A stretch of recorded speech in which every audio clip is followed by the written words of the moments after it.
이제 이 정자들은 생존을 위한 치열한 전쟁을 치러야 하는데요.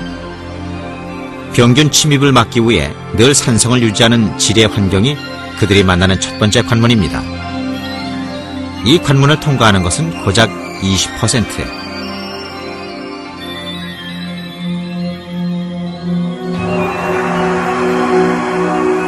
꼬리가 2개씩 되는 기형으론 오래 버틸 수 없습니다. 정상적인 정자 40%도 이곳에서 최후를 맞이하게 되죠. 그러나 경쟁 상대를 물리친 신선하고 강한 정자들은 이제 자궁 경부의 경관을 통해 자궁으로 들어가게 됩니다. 그러나 이 경관에도 점액마개라는 복병이 숨어 있어 세균은 물론 정자도 통과하기란 쉽지가 않습니다. 하지만 기회는 있습니다. 한 달에 며칠 점액의 농도가 묽어지고 사다리 같은 것이 생기는데 이때가 자궁으로 올라갈 절호의 찬스인 거죠.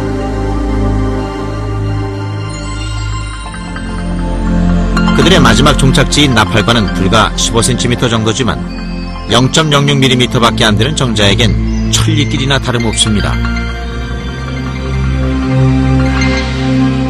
1cm를 전진하는데 1000번이나 꼬리를 흔들다 보면 이젠 남은 건 겨우 몇천 마리 정도.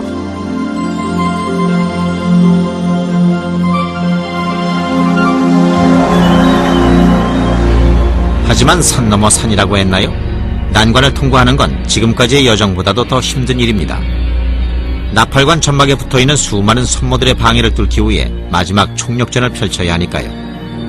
그리고 아직 배란이 되지 않았을 땐 5일이라는 긴 기다림도 이겨내야 합니다.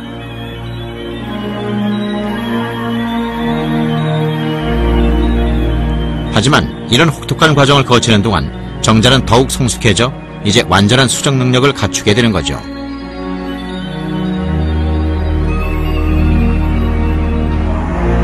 이제 단 몇백 마리만이 난자 근처에 도달한 모습이 보이는군요. 그러나 그 중에서 또다시 선택된 몇 마리만이 난자를 직접 만날 수가 있습니다.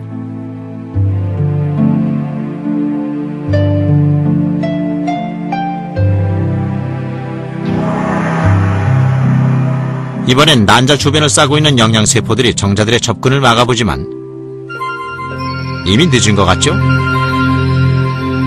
몇 마리는 자신들보다 85,000배나 큰 난자의 막을 직접 공격하고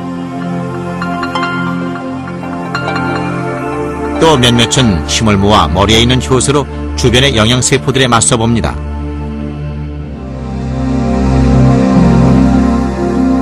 (2만 번) 이상 꼬리를 흔들며 먼 길을 달려온 끝에 드디어 몇 개의 정자가 난자를 만났습니다만 마지막 관문이 기다리고 있습니다. 난자를 싸고 있는 이 딱딱한 껍질을 깨야만 하는데요. 다행스럽게도 정자가 껍질에 닿으면 그 단백질과 정자의 효소가 엉키면서 정자의 머리엔 큰 변화가 생기게 됩니다. 이쯤 되면 쓰고 있던 헬멧까지 벗어던지고 마지막 장벽을 뚫기 위해 안간 힘을 다합니다.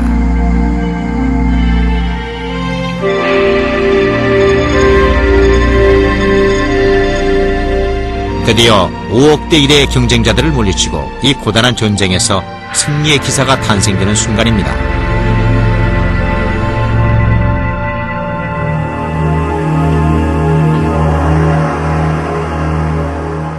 그 순간부터 난자 속에 들어간 정자와 난자의 세포막 사이엔 변화가 일어나 장벽을 만들게 되죠.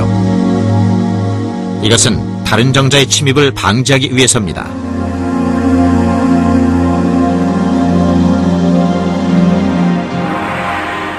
승리한 정자가 난자에 들어가면 머리만 남게 되고 더 이상 쓸모없어진 꼬리는 떨어져 나갑니다.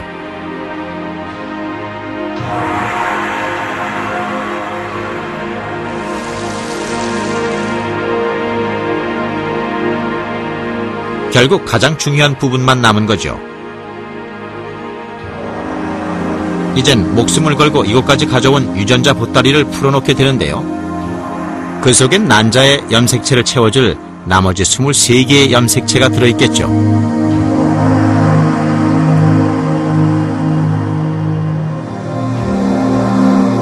그리고 각각의 염색체 속엔 아기에게 물려줄 아빠의 특성이 담겨져 있죠. 흔히 우리가 DNA라고 부르는 이 물질을 수십만 배로 확대한 그림입니다. 이날만을 손꼽아 기다려왔던 난자도 즉시 활동을 시작하지만 정자만큼 수정에 적극적이진 못한 편입니다.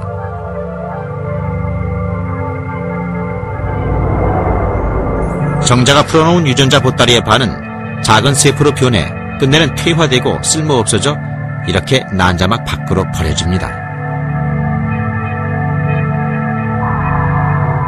가운데 보이는 두 개의 둥근 물질이 아빠와 엄마의 염색체들입니다.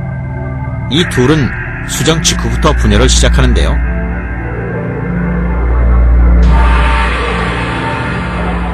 이때는 임신 기간 중 가장 중요한 시기이기 때문에 작은 실수가 아기를 죽게 하거나 기형을 만들게 됩니다. 실제로 반 정도는 수정에 실패한다는군요.